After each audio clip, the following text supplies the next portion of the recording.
BRS ఎమ్మెల్యేలను భయపెట్టి లొంగదీసుకునేందుకు అధికార కాంగ్రెస్ ప్రయత్నిస్తుందని మాజీ మంత్రి హరీష్ రావు అన్నారు. బీఆర్ఎస్ ఎమ్మెల్యేలను తమ పార్టీలో చేర్చుకోవడమే లక్ష్యంగా పెట్టుకున్నారన్నారు. ఎన్నికల ఫలితాలు వచ్చినప్పటి నుంచి ఇదే పనిలో ఉన్నారని, బీఆర్ఎస్ ఎమ్మెల్యేల వద్దకు ముఖ్యమంత్రి మంత్రులు వెళ్లడం వారిని భయపెట్టి తమ దారికి తెచ్చుకునే ప్రయత్నంలో కాంగ్రెస్ ఉందని అన్నారు. కాంగ్రెస్ మేనిఫెస్టోలో చెప్పిందేమిటి, వీళ్ళు చేస్తుందేమిటి అని హరీష్ రావు ప్రశ్నించారు.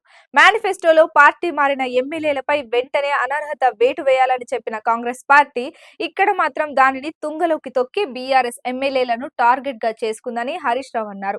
ఈ రోజు మాజీ స్పీకర్ బీఆర్ఎస్ పోచారం కాంగ్రెస్ పార్టీలో చేరారు. పోచారం ఇంటికి వెళ్లిన సీఎం రేవంత్, మంత్రి పొంగులేటి పోచారంతో మాట్లాడి పార్టీలోకి ఆహ్వానం పలికారు.